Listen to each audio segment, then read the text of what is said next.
havia incredulidade naquele lugar. E porque há incredulidade, qual é o resultado disso? Jesus, o Filho de Deus, não pôde operar ali muitos milagres. Isso quer dizer que a incredulidade barra a ação do Espírito Santo e do poder de Deus numa igreja e no ministério. E a incredulidade, uma das facetas da incredulidade é justamente não reconhecer, não discernir o corpo de Cristo, não respeitar e não honrar as escolhas de Deus. Meus irmãos, aqueles que aspiram ao episcopado, excelente obra almeja. Quando Deus nos chama, Ele nos capacita. E quando Ele nos capacita, nós vemos frutos. E nós temos visto frutos na vida desse casal, pastor Evandro e pastora Nani. Temos visto a ação e o poder de Deus nas suas vidas. Isso, quantos aqui conseguem ver isso na vida desse casal? Glória a Deus.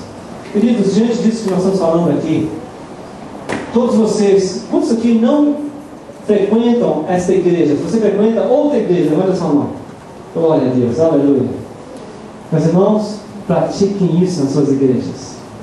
Pratiquem isso que vocês estão ouvindo aqui, no ambiente onde vocês vivem. Obviamente funciona aqui também. Mas isso é para todos nós, isso é para o seu benefício. É possível até que pastores Vanelli tenham ficado um pouco constrangidos que eu estou falando aqui, porque eu estou aqui na igreja falando sobre isso, mas eu não estou falando só para o benefício deles, estou falando para o seu benefício. Pensando em você, para você ser abençoado. Eu tenho certeza que enquanto eu estava ministrando aqui, Deus começou a lembrar algumas coisas que você talvez tenha falado. Todas as vezes que você fala do seu pastor, todas as vezes que você o critica, todas as vezes que você resiste, ao invés de ajudar, você coloca um peso sobre ele. Você deve estar se lembrando dessas coisas. Essas coisas, queridos, não agradam ao Senhor de forma alguma. É uma forma de incredulidade. Sabe, Deus considerava essas coisas como rebelião, como resistir a Ele próprio. Porque Deus escolheu essas pessoas. Deus trabalha desta forma. De vez em quando alguém levanta e fala assim: não, eu tenho uma ideia melhor. Vamos fazer de outro jeito. Vamos tirar os pastores da igreja, vamos deixar só alguns líderes assim, mas a nossa igreja não tem pastor. Meus irmãos, Deus deu dons ministeriais à igreja. Vamos conferir isso aqui, antes de nós passarmos para uma outra parte do culto. Vamos, Efésios, por favor. Efésios capítulo 4.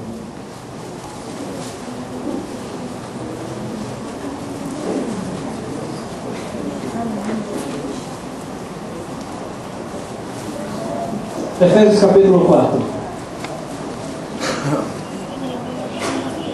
A partir do verso 9. Ora, que quer dizer subiu, senão que também havia descido até as regiões inferiores da terra? Aquele que desceu é também o mesmo que subiu acima de todos os céus, para encher todas as coisas. De quem nós estamos falando aqui? De Jesus Cristo. Verso 11. E Ele mesmo concedeu uns para apóstolos. Quem concedeu? Jesus. Outros para profetas. Outros para evangelistas. E outros para pastores e mestres. Com qual objetivo? Com vistas ao aperfeiçoamento dos santos, para o desempenho do seu serviço e para a edificação do corpo de Cristo, até que todos cheguemos à unidade da fé e do pleno conhecimento do Filho de Deus, à perfeita varonilidade, à medida da estatura da plenitude de Cristo. Meus irmãos, quem deu dons à igreja foi Jesus Cristo. Nós chamamos esses dons de dons ministeriais. Dons ministeriais. Pastores estão entre esses dons ministeriais. Existe também outra relação de dons ministeriais que são encaixado no Ministério de Socorros, no Ministério de Ajuda, onde eles auxiliam esses 5 ministérios quíntuplos: apóstolo, profeta, evangelista, pastores e mestres. Então os outros dons, eles auxiliam. Mas, queridos, se Jesus deu esse dom à igreja, o que nós devemos fazer como igreja? Me ajudem. Abençoar. O que mais? Honrar. Obedecer. Vamos lá, gente, tem mais coisas. Eu não entendi? Respeitar. Capacitar. Queridos, nós temos como igreja que apoiar, que orar por eles. Vou ler mais um verso antes de passar aqui. Hebreus, vamos para Hebreus. Hebreus, último capítulo de Hebreus. Último. Hebreus capítulo 13, verso 17.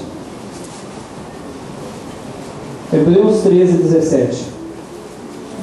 Obedecei aos vossos guias, se referindo aqui aos líderes da igreja, aos pastores, e sede submissos para com eles, pois velam por vossa alma, como quem deve prestar contas, para que façam isso com alegria e não gemendo, porque isto não aproveita a vós outros. Sabe o que a Bíblia está dizendo? Se nós não apoiarmos os pastores, a igreja sai perdendo.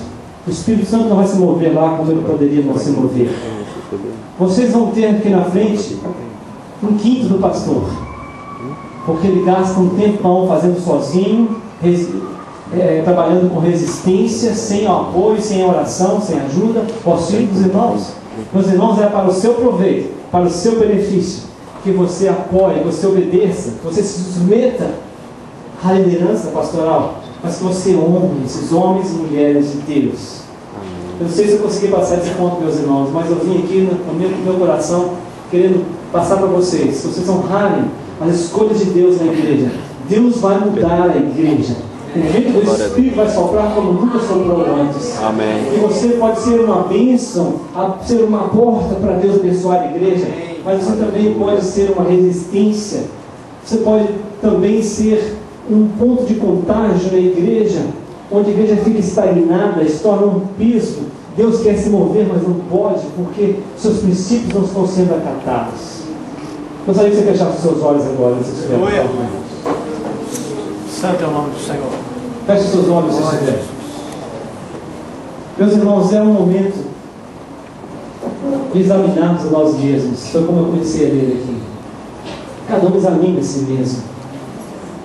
Veja em que ponto você poderia ajudar e apoiar os líderes da sua igreja. Veja aquilo que você falou, fez, que de alguma forma pode ter criado uma resistência na igreja. Quem sabe esse é o momento de vocês tomar uma posição, dizer assim: eu de agora em diante, eu não entendi, eu não sabia isso tudo, eu vou tomar uma posição de orar para o meu pastor, eu vou me recusar a falar mal dele ou dela, mas eu vou auxiliar em todo e qualquer aspecto que for necessário, eu vou me voluntariar no serviço, eu vou ser uma bênção no meu líder, e eu sei que dessa forma estou servindo a Jesus, porque Jesus recebe pessoalmente aquilo que eu faço.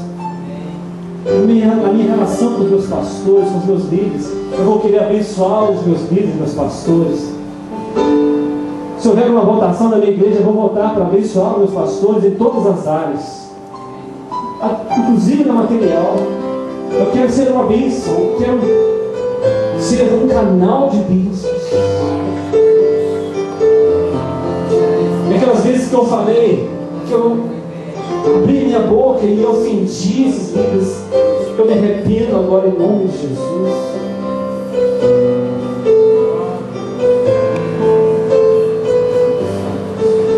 Você percebe que há algo que você precisa fazer, há uma posição a ser tomada na sua vida em relação a isso que você ouviu aqui hoje. Eu gostaria de fazer uma oração por você. Fique de pé no seu lugar. Fique de pé no seu lugar. Se é algo que você pode fazer, algo que você decidiu, é uma posição que você deve tomar. Se você percebeu que você precisa de uma oração agora, que você vai mudar, o jeito que você agia antes, você vai mudar. Você vai fazer algumas coisas para abençoar os seus filhos. Aleluia. Fique de pé. Em nome de Jesus.